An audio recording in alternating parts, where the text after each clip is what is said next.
In the pine-choked hills of northern West Virginia, not far from the coal seams and mining ghost towns that once lit the state in flickering gaslight, there's a valley you won't find on most maps. They called it Black Hollow, not because of the trees or the soil or the long shadows that always seemed to stretch further than they should, but because the air there felt emptied, drained, like someone had exhaled a century ago and never breathed in again. The town that once stood there is mostly gone now. You might find the skeleton of a well, a stone wall buckling under ivy, one crumbling chimney, nothing with a name carved into it, nothing you could prove belonged to anyone, but stories survive. Whispers do better than buildings, and if you ask the right old-timer in Fairmount or Grafton, usually after 2 whiskies and a pause that lasts a beat too long, they might tell you what Black Hollow was really known for: the Harrow sisters. 3 women, midwives by trade, revered by some, feared by others, remembered even now for the wrong reasons. Their names were Clara, Eileen, and Thora Harrow. No husband, no church, no formal schooling, but they delivered over 100 children between 1903 and 1927. Only 19 of those births were ever recorded, and none of the children are known to have lived past infancy, except for one, and she came back wrong. It's said that the Harrow sisters lived in a clapboard house tucked behind the timberline, east of Black Hollow Road.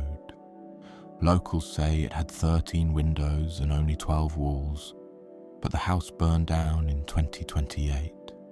Or maybe it collapsed in a storm, or maybe it sank like everything else did eventually. What matters is what happened inside. There was a time, back when the coal mine was still open, when the church bell still rang on Sundays, when the town had a barber and a post office, that people trusted the Harrows. They weren't the kind of midwives you see in medical textbooks. They didn't wear gloves or keep clean tools. They used herbs, smoke, songs in some strange tongue no one else in town spoke. They carried bone charms in their pockets and tied braided string above the doors of the labouring women. But the babies came fast, and the pain passed quickly. And for the first few years, people said they were touched by God.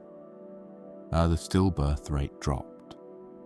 Mothers who had lost 3-4 children before suddenly had hope. Hope is dangerous in places like Black Hollow, because when things go too well, folks start to notice what's missing. The crying. People remembered it later. The silence. How no one ever heard a single baby wail from the Harrow house. Not once. Not ever. They chalked it up to exhaustion, thin walls. Maybe the babies were just quiet. Until 1914, when Merrill Cummings tried to take her baby home the day after birth, and the Harrows refused, said the child wasn't ready, said its bones were still soft, that it needed curing. Merrill went back the next day, and the day after, and then she was gone. Her husband claimed she ran off. Letters arrived, postmarked from Ohio, saying she'd found work, but the handwriting wasn't hers, and the postman who delivered them couldn't remember the route. 6 months later, the baby was buried in an unmarked plot behind the church. No ceremony, no explanation. And still the Harrows continued. Still the townsfolk came, quietly, shamefully, because when pain leaves your house and doesn't come back, you don't ask questions. Not in towns like that. The real unraveling didn't begin until the influenza came through in 1919. Black Hollow was hit hard. Graves filled faster than the gravediggers could dig. And yet, somehow, the Harrow sisters didn't fall ill, nor did their mothers. People began to talk. There was something strange about their property. Birds wouldn't nest in the trees. Dogs refused to cross the path to their door. A travelling pastor tried to visit once. His horse dropped dead 50 feet from their fence line. He turned back and never returned. He told the deacon later with shaking hands that the woods behind the Harrow house were moving. Not the wind, not animals, the woods themselves, shifting, folding in. The last church record to mention the Harrows was dated August 3rd, 1923. It was a baptism request. No name listed for the child. Just one line, scribbled hastily and crossed out. Eyes did not close. Request denied. By the time the fire, or the collapse, or the sinking took the Harrow house in 28, no one wanted to speak their names anymore. The land was left untouched, grown over, erased. But in 1958, a girl appeared outside the ruins, 9 years old, pregnant, no birth certificate, no records, no fingerprints, and no one had seen her enter the town. The doctor who examined her said her heart beat too slow, that her spine had an extra curve, that her pupils didn't dilate in light. But what scared him most was that she smiled through the whole examination. She was sent to a hospital in Charleston, then transferred, then lost, no name, no trace, no follow-up. Just a note on the intake chart, all primary teeth intact, no adult molars, as if she never aged. This is where the story begins, not with witches, not with devils, but with women who believed they could bring life into a place meant only for death, with a valley that swallowed everything, and with children who came into this world, already knowing how to leave it. Tonight, we go back to Black Hollow, back to the dirt roads and rotted cradles, back to the women who touched something older than blood, and back to the babies who never made a sound, but all blinked twice. If you're still with us, stay close. Not everything in this story is buried. Some things are just waiting to be born again. People in Black Hollow didn't speak of the Harrow sisters by name, not after 1930, and even before that, they were more often referred to in half-spoken phrases like a warning too tired to raise its voice. The crone wives, the mother maids, them up the ridge, but in the old town records, what little remains, there are traces.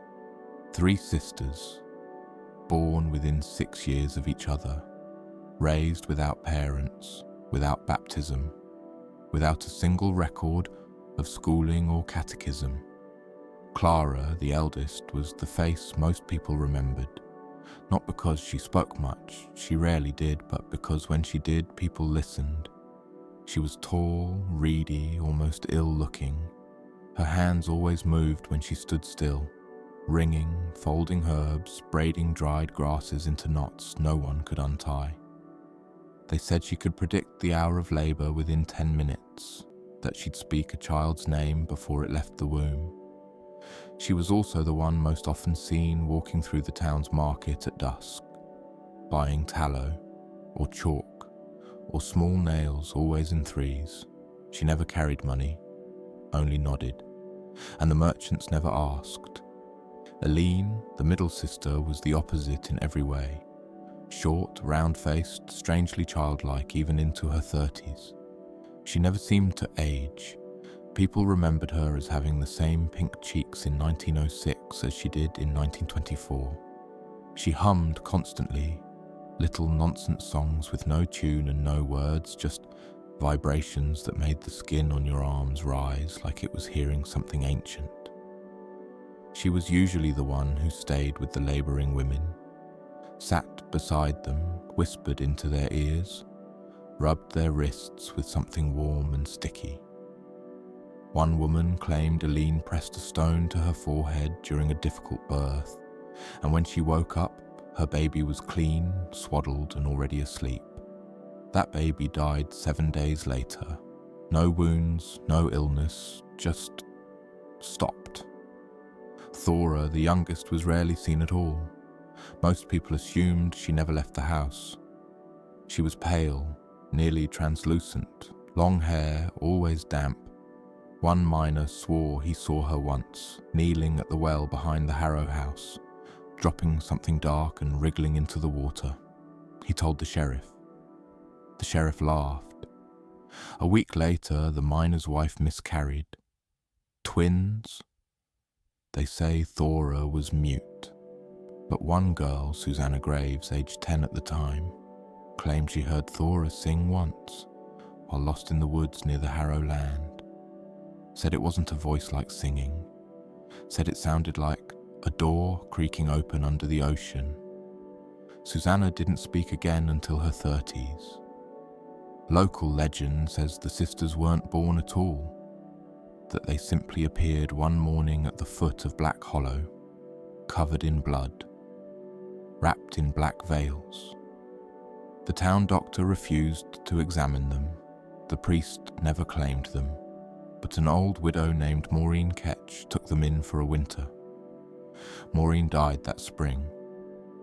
Her tongue was bitten off. No one took the sisters in after that. They built their home with their own hands, took no husbands, took no communion, only labouring women. And what came after? In 1946, a fire broke out in the basement archives of the old church in Fairmount. It destroyed 22 ledgers and 2 centuries of marriage records. But one item survived, found untouched somehow at the edge of the burn pile. A hand-bound journal stitched with sinew. No title, just a small brass button sewn into the cover. Inside were dozens of pages, each listing a date, a name, and 2 details. A drawing of a woman's eye, each different in shape and shading. A small square of twine, threaded through the paper, every string was tied in a different pattern. No 2 knots alike. The journal had 117 pages. 18 of them were torn out. The final page was dated March 17th, 1927. Next to it, in a different hand, one word was added in charcoal. Returned. Of the 100 or so births attributed to the Harrows, only 19 were ever officially recorded. Of those 19, 4 were stillbirths. 6 died before age, 2 8 were never seen again. After the day of birth, one disappeared from a locked nursery. That last one belonged to a woman named Evelyn Markley. Evelyn had come from out of town. Some said Wheeling, some said Morgantown.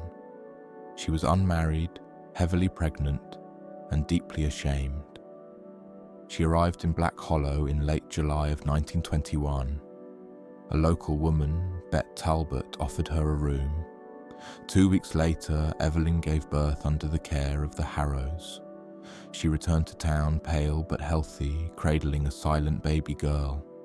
For 2 weeks, Bet said, the child never cried, never smiled, just stared, wide-eyed, as if she was watching something behind you.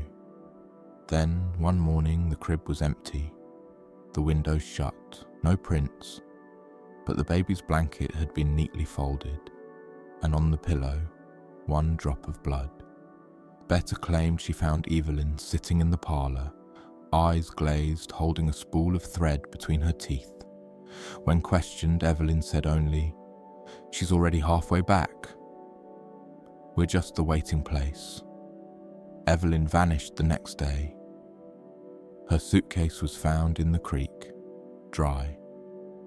One of the most chilling artifacts associated with the Harrows surfaced in 1987, when a private collector donated a box of oddities to the West Virginia Folklore Society. Inside was a crumpled letter addressed simply to Father Enoch, Black Hollow Parish, April 1917. The letter reads, "You asked if the womb can be opened more than once. If the flesh can be used again by a will that isn't human. If breath can come from something that does not breathe. The answer is yes. And we've done it 7 times, no return name, no signature, but tucked in with the letter was a photo, sepia-toned, cracked at the edges. 3 women, one tall, one round, one barely visible. Behind them, 12 cradles lined in a perfect circle. In each, something wrapped in cloth, some small, some too long to be called infants. All of them had open eyes, and all of them were staring directly at the camera. There's an old folk tale in Grafton and the surrounding towns, often told to frighten girls from walking the woods alone. The Spindle Woman. The story goes that a long time ago, 3 witches lived in a house where no floorboards creaked. They took babies and spun them into thread, tight, knotted thread that could bind souls.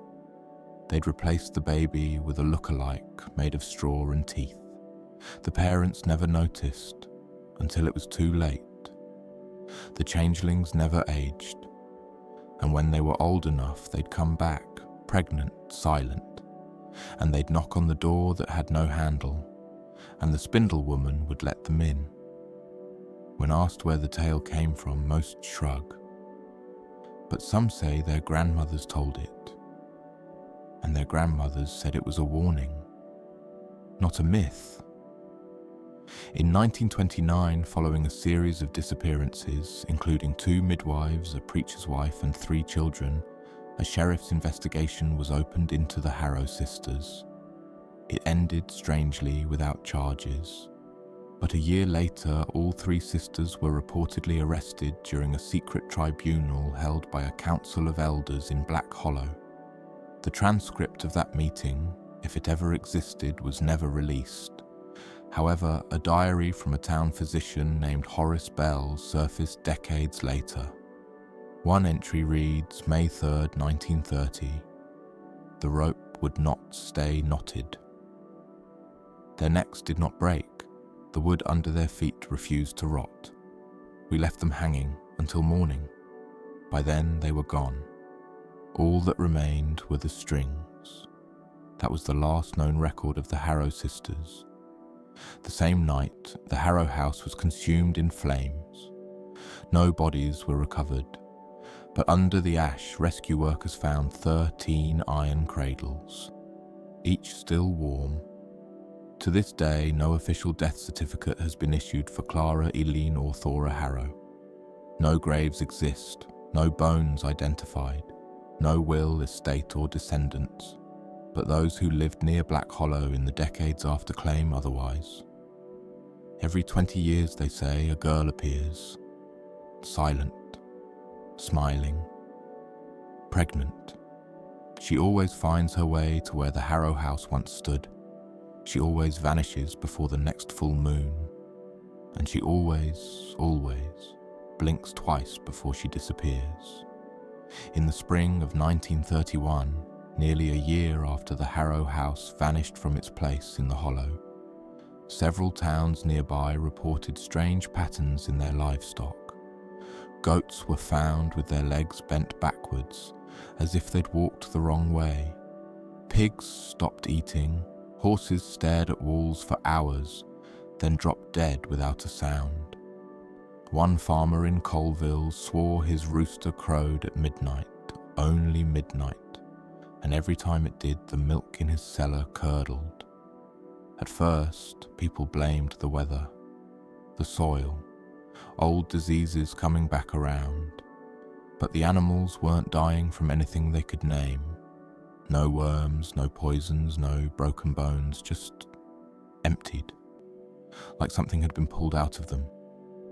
And in every case, the farmer had recently received a visitor, always a girl, always quiet, sometimes smiling, and always pregnant. She never gave a name, never asked for help, just walked the fence lines, let the animals sniff her hand, then disappeared. One man, Ezekiel Mott, tried to follow her. His son found him 3 days later in the barn loft. Eyes open, jaw broken, clutching a piece of string so tightly it had cut through his palm. When they unwrapped it, they found 2 things tied into the cord, a baby tooth and something that looked like an eyelid, still wet. That's when people started whispering that the Harrow sisters hadn't died. They just stepped out of time, waiting for the next door to open, and someone or something was knocking. Then came the voices. It started small, children waking up screaming, not night terrors, those came later. These were different. One child, 7 years old, ran into the street yelling that someone was talking under her bed. Not from under it, underneath it. As if there were a second floor beneath her room, with whispers crawling up through the floorboards. Another boy told his teacher he didn't want to draw anymore because the lady keeps watching through the pencil. When asked what lady, he said, "The one who never blinks. She's inside my crayon." That same week, his pregnant mother suffered a miscarriage. The fetus was found with teeth already formed, tiny but human, except there were 2 rows. The coroner never signed the report. He left town before the month was out. No one ever heard from him again. Over the next year, reports increased. Stories that didn't make it into papers, but spread through kitchen whispers and church basement meeting. One teacher found her class of 2nd graders standing in perfect silence, each with a piece of string wrapped around one finger. When asked why, they said nothing. She cut one of the strings and the child screamed until he passed out. The string had gone under the skin. People started digging, not metaphorically, literally. One woman claimed she found bones beneath her root cellar, small ones, arranged in a circle, each skull facing outward. She tried to bring them to the sheriff. They vanished overnight. Another family pulled up their floorboards after hearing the sound of a cradle rocking for 3 nights straight. There was no cradle, just a square of scorched wood. In the center, a perfectly white molar, still warm. The town doctor at the time, Dr. Ellard, tried to bring some science into it. He wrote letters, documented events, even sent samples to a university in Pennsylvania. But before any answers came back, he went missing. All they found in his study was his journal, opened to a single phrase: "They are not born. They return." The final page was stained with something dark. Blood, maybe, maybe not. Soon the pattern became clear. Every 20 years the cycle began again. Always the same signs: pregnant girls with no past, livestock that wouldn't bleed, children with double pupils, women who aged backward, cradles that rocked on their own, strings found tied to things they shouldn't be tied to, kneecaps, teeth, doorknobs, trees with no branches. By 1971, the state had written Black Hollow off as uninhabitable. No one officially lived there anymore. But someone always found a reason to visit. In 1973, a group of amateur paranormal researchers, college kids from Wheeling, camped near the old Harrow site. They brought equipment, cameras, tape recorders. They were never found. But in 1982, one of their tape decks washed up in the Monongahela River, 200 miles south. The tape was water damaged. Only 2 words were clear, repeated over and over: "She's here." And then a sound, something soft, wet, like string being pulled through skin. After that, no one went looking again. And then came the girl. She appeared in 1991, same as before. About 9 years old, pregnant, smiling. She didn't speak, didn't cry. She was found on the edge of the woods by a woman named Darla Hewitt, who'd gone looking for her lost dog. Darla brought her to the sheriff, who contacted Child Services. A social worker named Meredith Clay took her in overnight until they could figure out placement. The next morning, Meredith was gone. Her apartment showed no signs of struggle, except for the crib. which had not been there the day before. It rocked for 3 hours before anyone could bring themselves to touch it. When they did, it stopped. Inside was a note. It wasn't written in ink, but something darker, thicker. It read, "Midnight, first cry, twice blinked, sealed tight." Then the crib collapsed in on itself like paper. The girl was never seen again.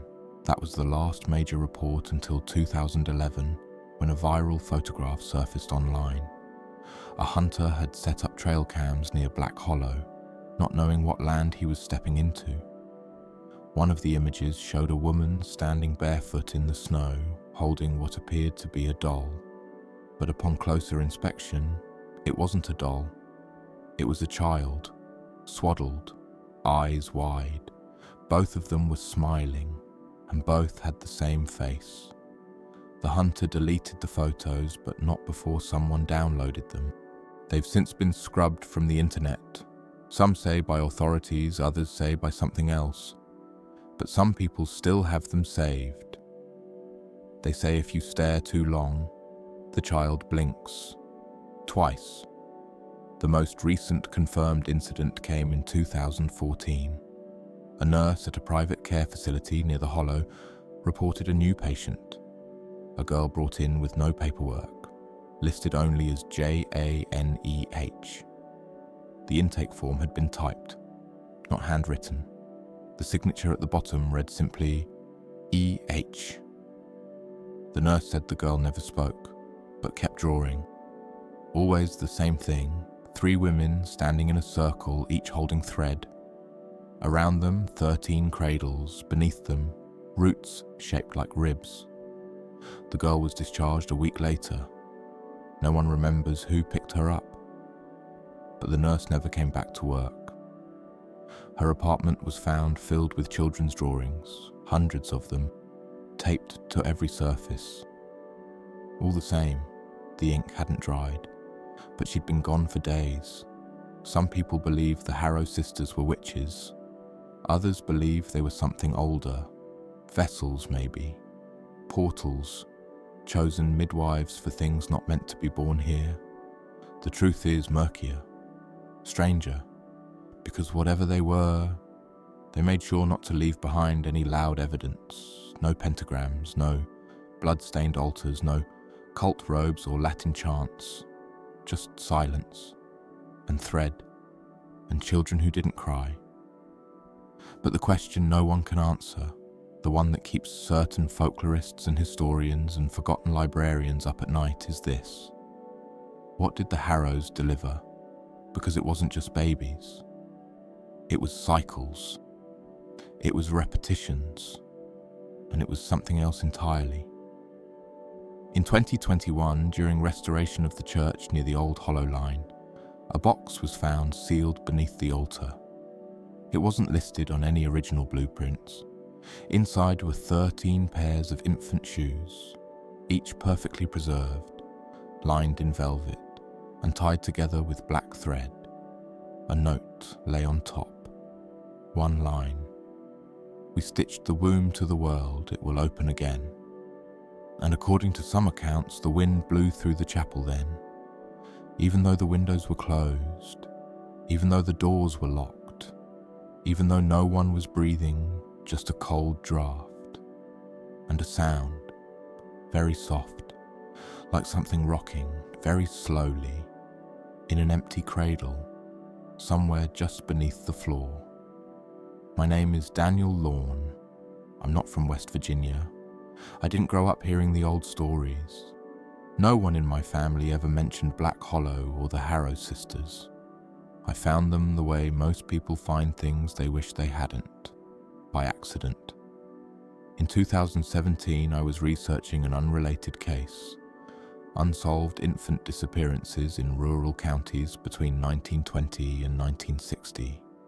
What started as an article about bad record-keeping led me to one paragraph in a long-forgotten book about Appalachian folklore. Just 3 sentences. The Harrow sisters of Black Hollow, West Virginia, are known locally for their role in over 100 undocumented births between 1903 and 1927. None of the children are officially recorded. Most of the mothers were never seen again. There was no footnote, no reference, just silence. That was the beginning. I started digging, slowly, carefully. A name here, a rumour there. Black Hollow wasn't on any modern maps, but old land surveys showed a small settlement in Taylor County, marked only as BH. The area had been condemned in 1951 after multiple reports of soil instability and unexplained sinkholes. According to state records, no one lived there. No utilities, no census data. But when I visited the archives in Charleston, I found something strange. Every 20 years, 1931, 1951, 1971, 1991, 2011, the state logged an unexplained uptick in stillbirths, miscarriages, and maternal disappearances within a 10-mile radius of the Hollow. Hospitals made notes, clergy wrote letters, private files not meant for public release, but someone was keeping track. In one of the folders, tucked behind unrelated death records, was a photo, black and white. A woman in a cloak holding what appeared to be a swaddled child. On the back, scrawled in red pencil, Thora, 1931. I don't know how they knew it was her, but something in her face made my stomach tighten. She wasn't smiling, she wasn't blinking, but her eyes knew you were looking.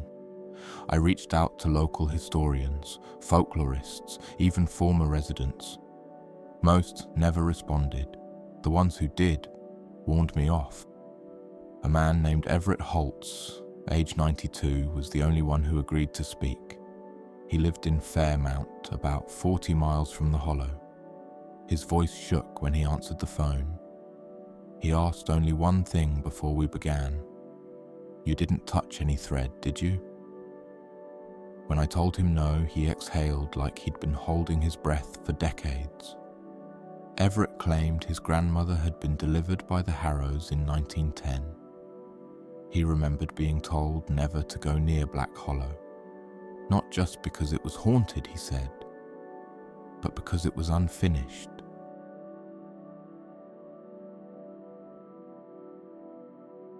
He used that word a lot. Unfinished. Like something was paused, waiting. He showed me an old shoebox filled with newspaper clippings, obituaries, and 5 photographs. All of them the same girl, taken decades apart. Always about 9 years old, always pregnant. "It's not her body that changes," he whispered. "It's the world around her." Everett died 2 weeks after our conversation. Cardiac arrest. His apartment was found sealed from the inside, windows covered in tinfoil. On his kitchen table was a single piece of string, knotted 13 times. I went to Black Hollow alone in October 2018. Not much remains. The road ends about a mile out. After that, it's just brush and silence. But something strange happens when you cross the tree line. The air shifts. Your ears pop. You feel like you're walking into a basement even though the land is flat. I brought a voice recorder, a flashlight, a GPS. I left my phone in the car. The GPS stopped working about 30 feet in. The trees were wrong, too close together, too straight, as if they'd been arranged. The underbrush was dry, brittle, like something sucked the moisture out of it decades ago. I walked for 45 minutes before I found it. A stone foundation, half sunken, cold to the touch. It pulsed under my hand, not movement exactly, but warmth, in a place that shouldn't have had any. There were no markings, no names, just a piece of twine nailed to the corner. It hung loose, blowing in wind I couldn't feel. I turned on my recorder and asked one question. Were the Harrow sisters real? The audio playback later caught something I didn't hear at the time. Not a voice, a sound, like a cradle rocking, and a faint whisper, almost a hiss. It said, "They never left." After that visit, things got worse. I'd wake up at night with thread tangled around my fingers.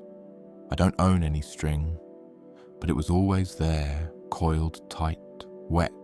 Twice I found baby teeth in my sink, no blood, just small, white molars, always in pairs. The drawing started next. Pages from my journal filled with sketches I didn't remember making. Cradles, eyes, circles of women. A girl standing in water with her arms open and her mouth sealed shut. I tried to stop. I burned the research, deleted files. I even moved apartments. But something followed. I contacted a professor of folkloric medicine at a university back east, Dr. Adrienne Moss. She specialized in ritual midwifery in Appalachian communities. She hadn't heard of the Harrows specifically, but when I described their methods, her tone shifted. She said they resembled a tradition far older than Appalachian folk practice, something closer to womb channeling, a form of ritual used to summon entities through birth. "It's not about life," she said. "It's about passage. A body is a door, and some doors don't close the same way they opened." She told me a theory some anthropologists quietly discuss, one they never publish, that certain birth rituals weren't meant to bring children into the world, but to release something that had been trapped, or worse, something that had always been here, waiting for a body to fit it. I went back to the church archives one last time. This time I found something new. A map, dated 1926. It showed the Harrow house, the town cemetery, and a spot labelled only as the Mirror Ground. No one had ever mentioned it. I hiked out there in the spring of 2019. It wasn't a clearing, not exactly. It was a depression in the land. Circular, about 15 feet wide. The soil was white. Salted maybe, I don't know. It cracked under my boots like glass. In the centre was a cradle, no fabric, no nameplate, just old grey wood, and something inside. A mirror, cracked, blackened. When I looked into it, I didn't see my face. I saw 3 women standing in a circle holding thread, and behind them, cradles, 13 of them, rocking, slowly. I left. I didn't look back, but that's not where it ends. In 2020, I received a package. No return address. Inside was a flash drive and a photograph. The photo was of a hospital bed. A girl lying in it. 9 years old, pregnant, smiling. On the back, 2020, returned. The flash drive contained audio. A voice, female, breathless, repeating the same phrase over and over. They are not children, they are instructions. This is the part where I should tell you I found peace, that I solved the mystery, that I laid it to rest. But I can't, because it's happening again. In 2023, a girl showed up in Buckhannon, 9 years old, pregnant, and now it's 2025. I haven't slept in days. There's a thread around my wrist I can't remove. My teeth ache, but the dentist says there's nothing wrong. And yesterday, I got another photo. It's me, as a child, standing next to Clara Harrow. But I've never been to West Virginia before 2018. Not that I remember. I don't know what this story is anymore. A warning, a trap, a ritual, but I know it's not over.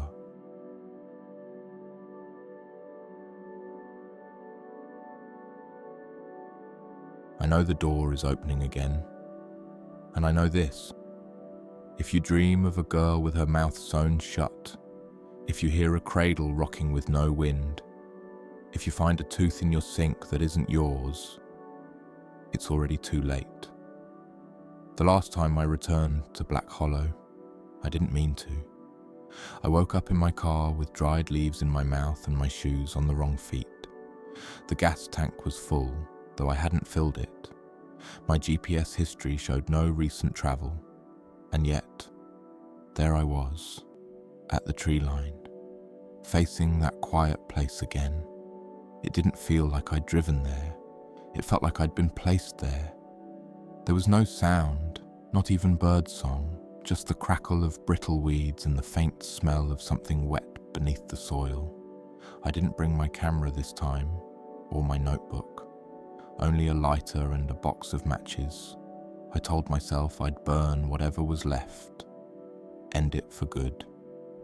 But Black Hollow doesn't burn, and fire doesn't kill what was never alive in the first place. There's something about the trees. They seem to change depending on how you breathe. If you panic, they grow closer. If you close your eyes, they move. Not like walking, more like unfolding. By the time I reached the foundation again, I couldn't remember the path behind me. I couldn't even remember what month it was. All that remained was the sound, that damn sound. The rocking, slow, steady, like breath wrapped in wood. It wasn't loud. It was near. Like something was trying to remind me it had always been there. At the base of the stone foundation was a door. I swear to you, it hadn't been there the last time. Iron, sealed with string, knotted 13 times. I didn't knock. I didn't speak. I just placed my hand on it, and the knot came undone. By itself. Inside it was dark, but not empty. The room was shallow, earthen, damp walls breathing under candlelight I never lit. All around me were cradles, 13 of them, perfectly spaced in a circle. They rocked on their own. In the center of the circle, seated in a low wooden chair, was a woman, pale, thin, her dress soaked at the hem. Clara. She looked older now, not by age, by erosion, like the sea had worn her down until only the essence of her remained. She didn't speak. She only raised a single hand. Behind her the earth opened like wet paper, a hole, narrow and black, pulsing like a wound that hadn't healed. And from it came a sound, no words, just breathe. A sharp intake, then silence, then again, in, outside, then a whisper. It's ready. I turned to run, but Thora was already at the door, still wet, still silent, still staring like she could see behind my face. I dropped to my knees. I don't know why. I didn't feel fear the way I thought I would. It was deeper, colder, like grief for something that hadn't happened yet. Aline appeared last. She came from behind one of the cradles, humming her soft, off-key lullaby. She knelt beside me, reached into her pocket, and placed a tooth on my tongue. I didn't spit it out, I couldn't. They began to speak, not with voices, but with memory. Words formed directly in my head like things I'd always known, but never admitted. We do not birth, we remind. We do not create, we return. And then, you were one of ours. In that moment, I remembered something. Not a scene, not an event, just a shape, a door, small, warm, beating like a heart, and a hand guiding me through. Clara's hand. I was not born in Ohio, like my birth certificate says. I was not adopted like my parents claimed. I had been delivered, here, like the others.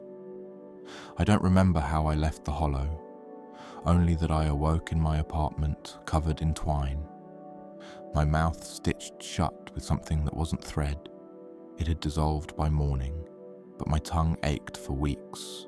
I tried to deny it, tell myself it was a breakdown, a dream. But then came the letter. No return address. Inside was a copy of a birth certificate. My name, my face, date of birth, March 17th, 1995. Place of birth, Black Hollow, West Virginia. Mother's name, E.H., no father listed. The signature at the bottom, Clara Harrow. I ran, changed my number, left the country, lived under a fake name for a year. It didn't help. I kept seeing children with my eyes, girls with thread in their hair, boys who blinked twice when no one else did, and always, always, the sound of rocking. Last month I received another letter. No text, no envelope, just a photo, a girl, age 9, pregnant, smiling, and beside her, me, older, hollow, staring. The message was clear. I wasn't running away, I was being prepared. There's a theory. I've heard it whispered between folklorists and midwives and priests too broken to still believe, that somewhere beneath the veil of this world lies something waiting. It can't enter on its own, not fully, but if a pattern is repeated often enough, if a vessel is made to fit, if the ritual is never broken, then something ancient, something not human, might be able to wear us like clothing, might be able to slip through, but it can't come in as a god, or a demon, or a storm. It has to come as a child. It has to be born. The Harrow sisters weren't the cause. They were the midwives. They didn't worship anything. They didn't summon. They didn't control. They facilitated. And the cradles weren't just resting places. They were traps, or invitations. The reason the children didn't cry? They weren't confused. They weren't scared. They knew where they were. They'd been here before. Some of them return as girls, some as boys. Some never speak. Some smile too much. But they all carry something. A memory that isn't theirs. A body that doesn't change. A pregnancy that never ends. Until the next vessel is ready. Until the next gate opens. Until the thread is knotted and cut. Then they blink. Twice. And begin again. This is the part where I'm supposed to warn you. But it's already too late. If you've heard this, it's because you were meant to. If the air around you feels still now, if your skin itches without reason, if you hear rocking where there is no cradle, then it means the hollow has remembered you. And if you find a thread tonight, on your pillow, wrapped around a tooth, curled in the drain like hair, don't touch it, don't speak, don't blink, because it's not a thread, it's a line, and something is about to cross it. It wasn't the end, it was the start. Again.